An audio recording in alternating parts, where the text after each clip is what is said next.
big news for the New England Patriots coming out of New York. Technically East Rutherford, New Jersey, but hey, it is what it is. We're going to talk about it here. My name's Aaron. This is Sports Talk Patriots. This is your one-stop shop, everything New England Patriots. So do me a favor before we get rolling. Please hit that subscribe button, hit that like button, and comment below. Love hearing from you guys. Love chatting with you guys. So please do that. Now, the big news. If anyone has ever seen the show Hard Knocks, it's a great show that HBO started airing not too long ago. They've had some great seasons. Last year, they had the Lions that was great in the preseason that led to an awesome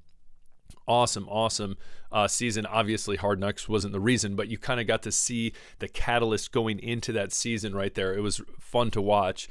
Last year, they did an in-season Hard Knocks that was on the Arizona Cardinals. This year, they are doing the Giants preseason going into the 2024 NFL season. Now, the good news for the Patriots is what they had to say in the second episode about our boy, picked third overall in the first round, our boy Drake Maye. So I'm going to jump on here and I'm going to show this clip. Hopefully it's not copyright infringement. If so, lock me up, sue me.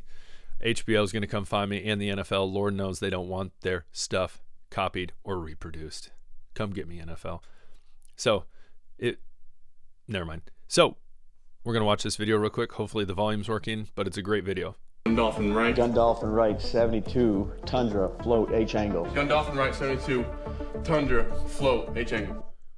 200s, Tundra. 200s, and what does float stand for? It's got the corner of the out. Flag, we call it a flag, Flag. so Okay. I mean, we end up saying corner flag, but it's Flag flag, with the so out, flag, and and the then angle angle. is an angle. You got me on that? Easy stuff. Then you use Rita to the right, Linda to the left. There was a flip formation. Good? Rita to the right, Linda to the left. 72, 5-man protection, slide to the will. So if the strength of the formation is right, what formation is that again? Yeah, Gundolphin right. Yeah, right. He's there. The will's over there. The line would slide there. We'd say 72 Rita. 72 Rita. Gotcha. So let's say this before you go to the next one. Gotcha.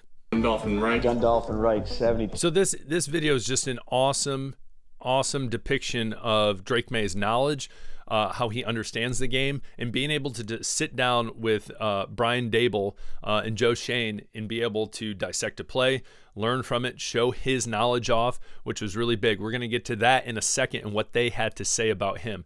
Now, Jaden Daniels was also on this episode. He was asked, I believe it was the same play.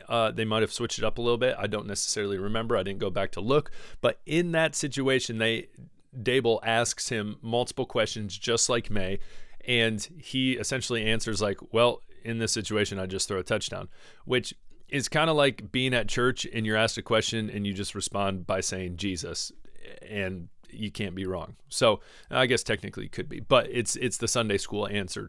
So great answer. No, I like how Drake Maye dissects it. He looks at it. He understands it. It's perfect. Jaden Daniels, yes, athletic, all these different things, but knowledge, is it up there with Drake Maye? I don't know. Obviously one clip, but they also have to go on to say, we jump onto this, it goes on to say that they were very impressed with Drake Maye. So much so, this quote is awesome right here.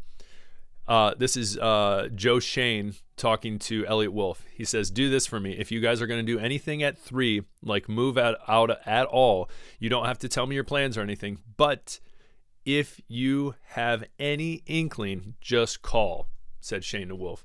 Now, that is huge.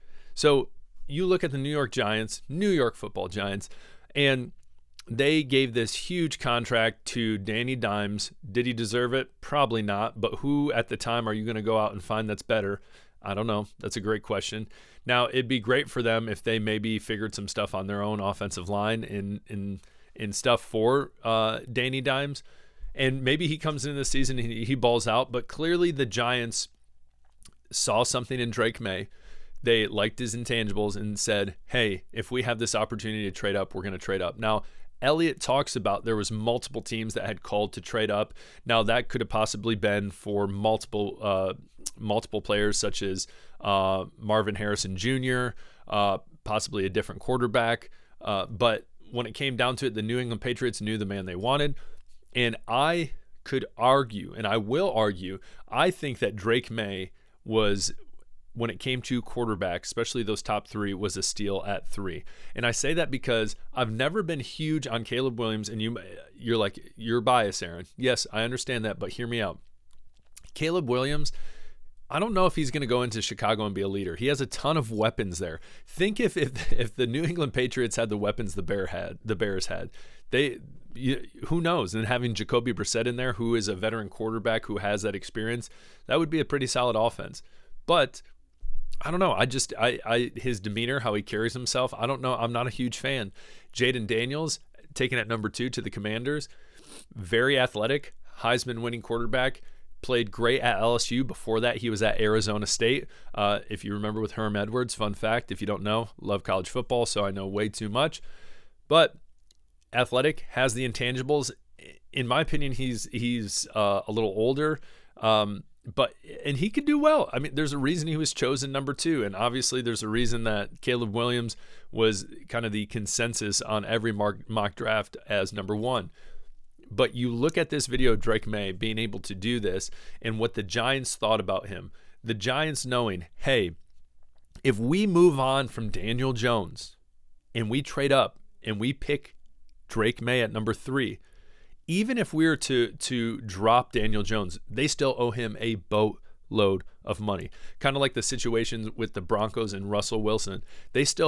Russell Wilson is making so much more money from the Broncos than he is the Steelers. I'm pretty confident from the Steelers he's making the veteran minimum.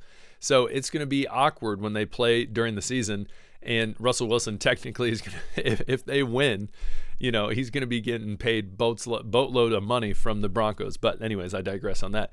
So the Giants being so serious about Drake Maye and trading up at number 3, and obviously they'd probably have to get rid of, give the Patriots some draft capital, possibly a player in there. But I would assuming with a rebuilding team like the Patriots, they'd be giving away pretty luxurious draft capital, which would be great for a rebuilding team like the Patriots. Now, again, this is all hypothetical, but if they were that serious, they're willing to say, all right, hey, Daniel Jones, here's the guy who's going to take the torch if you don't step it up, and most likely will because we picked him number 3. If he's a 2nd or 3rd round pick, okay, that's not as serious, but 3rd overall, yeah, okay. So I'm sure Danny Dimes is probably seeing this if he is watching Hard Knocks and is probably like, yeah, I gotta step up my game. So what do you guys think? Do you think this was a steal, like based on what you've heard, based on what you've seen, maybe even just on this clip too, in what the Giants have talked about and possibly other teams who were very interested in them? Do you think the Patriots got a steal right there? And I know it's crazy to say steal at number 3, but still, I think, great pick, and I still think you can use that type of verbiage right there. So what do you guys think? I want you to comment below. Tell me, is this great news for the Patriots that there was other teams that were highly sought after Drake Maye and even willing to possibly cut ties with a quarterback that has a huge contract? What do you guys think? Comment below. I think this is huge news. It's very optimistic. As anyone who watches this channel knows, I'm a glass half full type of guy. I love the optimism, the positivity. Now, granted, I also am a realist in the sense that I understand that the Patriots, it's very likely that they will end and get a top 10, top 5 draft pick going into the 2025 draft in Green Bay. But again, you never know. That's why we play the game, ladies and gentlemen. That's why we play the game. So comment below. What do you think about this comment from the Hard Knocks from Joe Shane and Brian Dable? What do you think? And you know what? Add this in there. What do you think is going to happen with Danny Dimes this year? Is it just going to be a crash and burn? He finally gets to play. We'll see what happens. But I appreciate you guys watching. Do me a huge favor. Hit that subscribe button. That does a lot for me as well. Hit that like button. Comment below. I want to hear from you. You guys rock. Go Pats. Peace.